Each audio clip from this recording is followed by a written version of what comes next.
సుప్రీంకోర్టులో న్యాయమూర్తుల సంఖ్యను 34 నుంచి 38కి పెంచేందుకు కేంద్ర కేబినెట్ ఆమోదం తెలిపింది. ప్రధాని నరేంద్ర మోదీ అధ్యక్షతన సమావేశమైన కేంద్ర మంత్రివర్గం 1,52,702 కోట్ల రూపాయల విలువైన పథకాలు, ప్రాజెక్టులకు ఆమోదం తెలిపింది.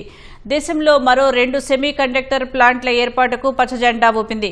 గుజరాత్లోని సూరత్, దోలేరాలో సెమీ కండక్టర్ల పరిశ్రమలు ఏర్పాటు కానున్నాయని కేంద్ర ఐటీ సమాచార శాఖ మంత్రి అశ్విని వైష్ణవ్ తెలిపారు. Crystal matrix, Suchi SEMICON limited సంస్థలు 3,936 కోట్లు పెట్టనున్నాయని వెల్లడించారు. గుజరాత్లోని వాడినార్లో 1,570 కోట్లు వ్యయంతో ఓడల మరమ్మతుల కేంద్రం నిర్మాణానికి కేబినెట్ ఆమోదం లభించిందని చెప్పారు.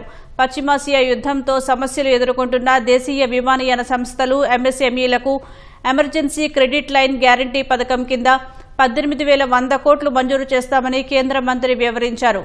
పత్తి ఉత్పాదకతను పెంచేందుకు మిషన్ ఫర్ కాటన్ ప్రొడక్టివిటీ కింద 2026 నుంచి 2031 వరకు 5,659 కోట్లు వ్యయం చేస్తామని తెలిపారు.